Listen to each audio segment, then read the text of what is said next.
ఈరోజు మనము పరిశుద్ధాత్మను గూర్చి తెలుసుకుందాం.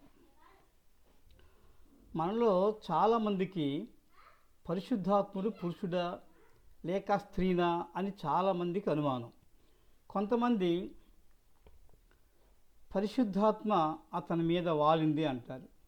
మరికొంతమంది పరిశుద్ధాత్మ ఆయన మీదకి వచ్చింది అంటారు. కాబట్టి పరిశుద్ధాత్ముడు పురుషుడా లేక స్త్రీనా అనేటువంటి సందిగ్ధంలో ఉంది చాలామందికి. కాబట్టి పరిశుద్ధాత్ముడు పురుషుడా లేక స్త్రీనా అనేది తెలుసుకుందాం.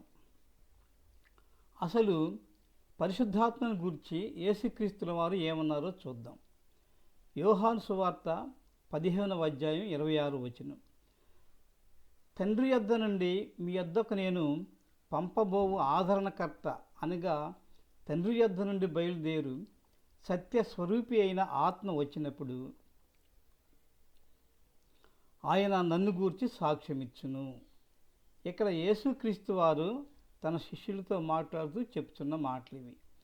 తండ్రి యొద్ద నుండి బయలుదేరు సత్యస్వరూపి అయిన ఆత్మ వచ్చినప్పుడు ఆయన నన్ను గూర్చి సాక్ష్యమిచ్చును అని అన్నారు.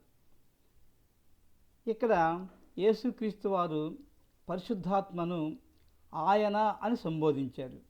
ఆయన అని పురుషుని సంబోధిస్తారు, ఆమె అని స్త్రీని సంబోధిస్తారు కదా. పరిశుద్ధాత్మను ఆయన అని సంబోధించారు కాబట్టి పరిశుద్ధాత్ముడు పురుషుడు. మనము ఆయన అని పురుషుని సంబోధిస్తాం కాబట్టి పురుషుని గూర్చి చెప్పేటప్పుడు ప్రతిసారి అతని పేరుని చెప్పకుండా పేరుకు బదులుగా ఆయన అని వాడతాం.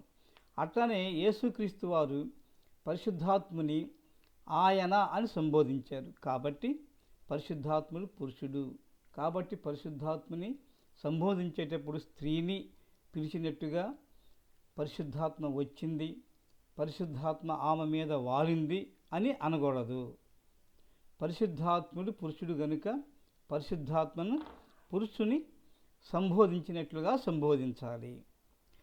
పరిశుద్ధాత్ముడు పురుషుడు అని అనటానికి ఇంకొక ఉదాహరణ చూద్దాం. యోహాను సువార్త 16వ అధ్యాయము 7వ వచనము 8వ వచనం.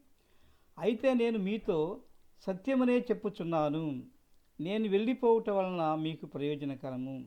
నేను వెళ్ళని ఎడల ఆదరణకర్త మీ యొద్దకు రాడు, నేను వెళ్ళిన ఎడల ఆయనను మీ యొద్దకు పంపుదును. ఆదరణకర్త అన్న పరిశుద్ధాత్ముడు అన్న ఒకరే. పరిశుద్ధాత్మను ఆదరణకర్త అని కూడా అంటారు. ఇక్కడ కూడా యేసుక్రీస్తు వారు తన శిష్యులతో మాట్లాడుతూ చెప్పిన మాట ఇది.